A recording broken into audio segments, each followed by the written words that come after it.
Dans un monde rempli de connexions numériques et d'interactions sociales constantes, l'idée de la solitude peut sembler terrifiante ou même indésirable. Cependant, des figures comme Carl Jung nous ont alertés sur les dangers de cette condition et sa capacité à devenir addictive. Mais que diriez-vous si je vous disais que la solitude peut être plus qu'un simple état d'isolement?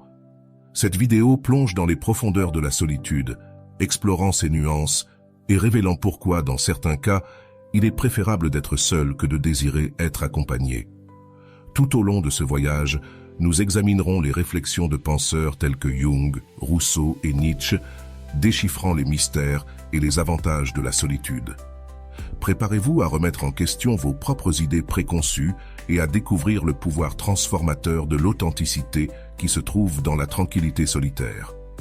Mais avant de commencer, je vous serais extrêmement reconnaissant si vous appuyez sur le pouce levé, car cela m'aide à faire connaître cette philosophie à plus de personnes. Si vous ne voulez manquer aucune vidéo, abonnez-vous et activez la cloche. Carl Jung a déclaré que la solitude est dangereuse et addictive. Quand vous réalisez la paix qui existe en elle, vous ne voulez plus vous occuper des gens. Souvent, les gens voient les solitaires comme des individus atypiques, des personnes qui, pour une raison ou une autre, ne s'adaptent pas bien aux autres. Ils sont perçus avec des caractéristiques ou des qualités qui ne s'alignent pas avec les normes du groupe. En fait, dans certains cas, cela est vrai, car de nombreuses personnes qui passent la majeure partie de leur temps seules ont des difficultés à s'intégrer aux autres. Dans certains cas, ces personnes peuvent être hostiles envers le monde, quelque chose qui peut provenir d'expériences négatives avec d'autres êtres humains. Le troupeau craint souvent le soi-disant loup solitaire, car cet individu est enveloppé de mystères et peu de gens savent ce qu'il fait. Dans de nombreux cas, être seul a une mauvaise réputation. Après tout, une grande partie de notre bonheur provient du temps passé avec d'autres personnes. Bien que cela soit vrai, les autres peuvent aussi être une source de souffrance significative. Si les expériences d'une personne avec d'autres ont été douloureuses et traumatisantes à plusieurs reprises, il n'est pas surprenant que cet individu préfère la solitude à la compagnie. Cette vidéo explore la nature de la solitude, ce que Carl Jung et d'autres penseurs en ont dit et pourquoi, dans de nombreux cas, il est préférable d'être seul que de désirer être accompagné. Imaginez vous réveiller seul, sauter du lit, aller à la cuisine et ouvrir le réfrigérateur. Tout ce qui s'y trouve vous appartient. Il en va de même pour le reste de votre espace. Vous l'avez organisé à votre goût, sans faire de concessions. Dans vos appartements, vous pouvez faire ce que vous voulez quand vous voulez, sans tenir compte des préférences de quiconque. Vous êtes le souverain absolu de votre espace de vie et vous appréciez cette liberté unique et irremplaçable. Derrière des portes closes, la solitude est douce. C'est le plaisir de ne pas avoir à traiter avec d'autres personnes, des personnes qui, d'un côté, peuvent enrichir nos vies de diverses manières, mais qui, de l'autre, peuvent être des sources significatives de douleur. Soyons honnêtes, dans de nombreux cas, ce n'est pas le travail qui rend les lieux de travail toxiques, mais les personnes qui s'y trouvent. Ce n'est pas l'école elle-même qui rend certains enfants malheureux, mais les mauvais enseignants et les intimidateurs. Les êtres humains ont la capacité de se rendre malheureux les uns les autres, mais aussi d'apporter du plaisir, du confort et du bonheur. L'interaction humaine est, en essence, un échange.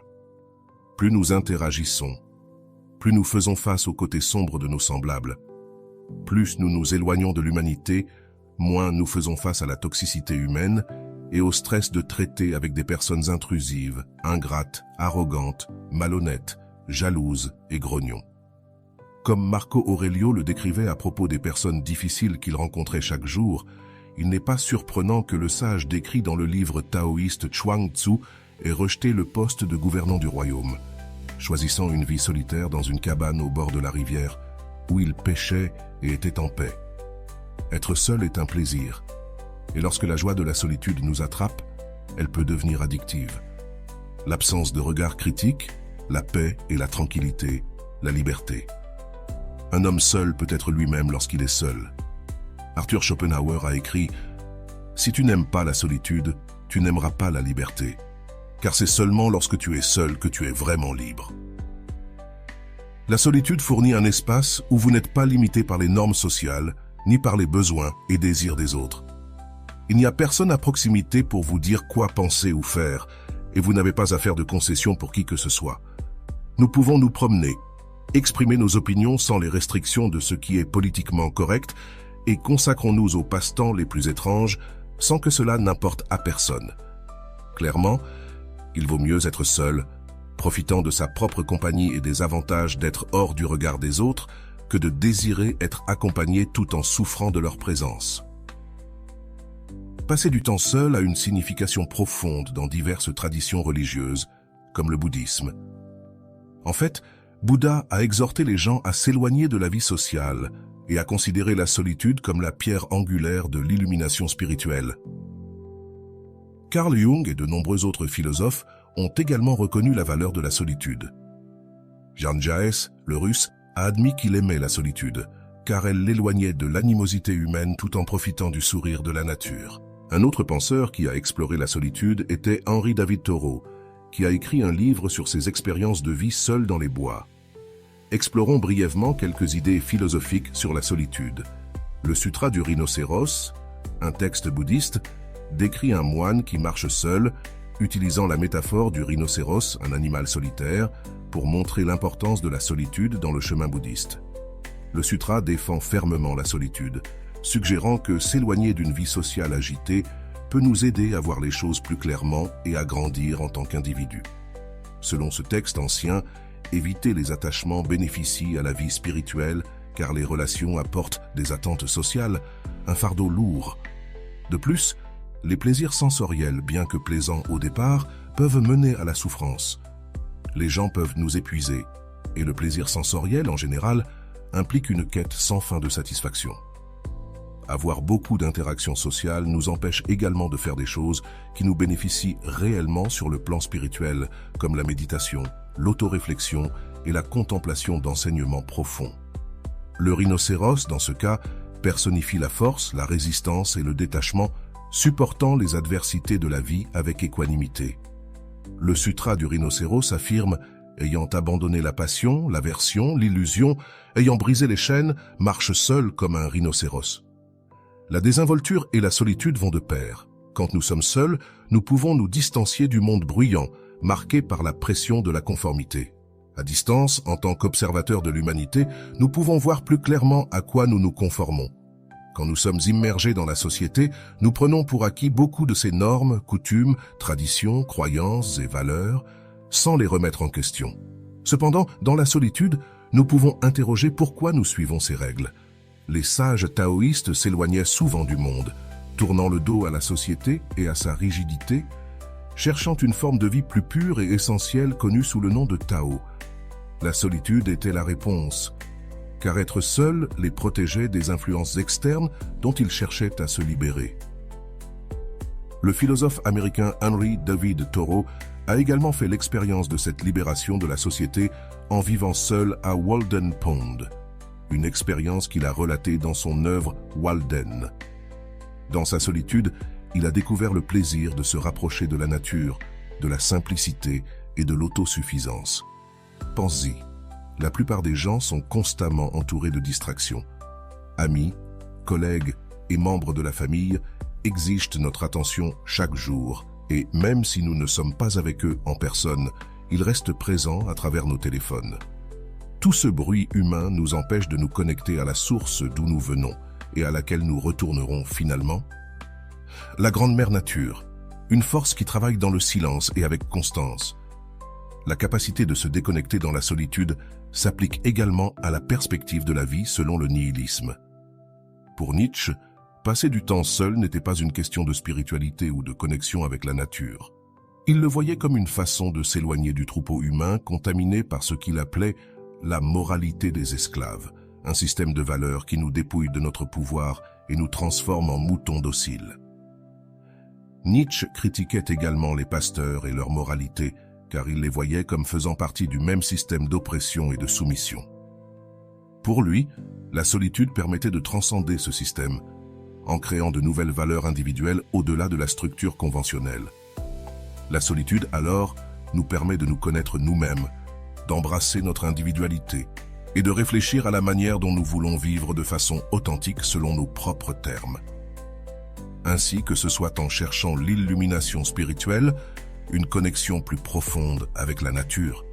En s'éloignant des valeurs traditionnelles ou en créant un sens individuel, la solitude peut être notre compagne.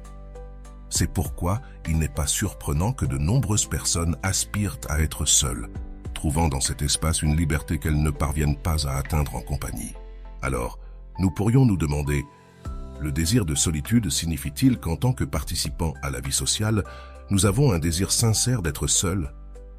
L'interaction sociale est toujours un échange.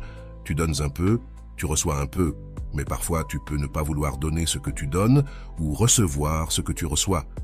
Dans ces cas, l'interaction sociale devient un fardeau, quelque chose qui nous coûte plus que ce que cela nous apporte. Une relation intime peut être très enrichissante et une opportunité de croissance personnelle, mais elle nous prive aussi de la liberté d'être célibataire et de profiter de la paix de ne pas avoir à considérer constamment une autre personne. D'un autre côté, une vie sociale active peut être très amusante, mais plus nous socialisons, moins de temps nous avons pour des pratiques comme la méditation et la croissance spirituelle.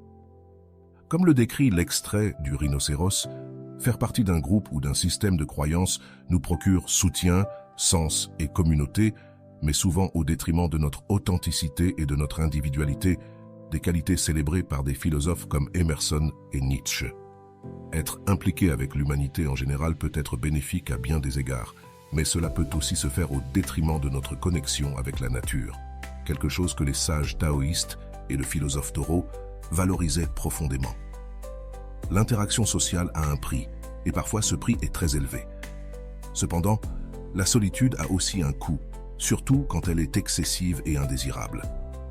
Pour certains, passer trop de temps loin des gens peut être nuisible, et l'isolement est un problème croissant.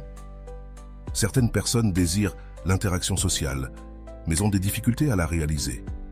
Ainsi, oui, il est préférable d'être seul que de désirer être accompagné, mais il est également préférable de ne pas être seul que de désirer ne pas l'être. Il existe un équilibre que nous devons trouver, et ce n'est pas quelque chose de statique. Cela dépend de qui nous sommes, de notre situation de vie et de nos besoins à un moment donné. Atteindre cet équilibre nécessite une auto-réflexion quotidienne. Nous demander ce que nous voulons et ce dont nous avons besoin maintenant. Nous ne traitons pas avec des absolus. Mon désir de solitude change constamment, tout comme mon désir d'interaction sociale. Cette auto-exploration continue m'aide à équilibrer solitude et compagnie. Plus je reste fidèle à moi-même, plus mes relations avec moi-même et avec les autres deviennent saines. Être seul n'est pas toujours agréable, mais il n'est pas non plus sain d'être entouré de gens et de désirer être seul. Changer la situation nécessite du courage.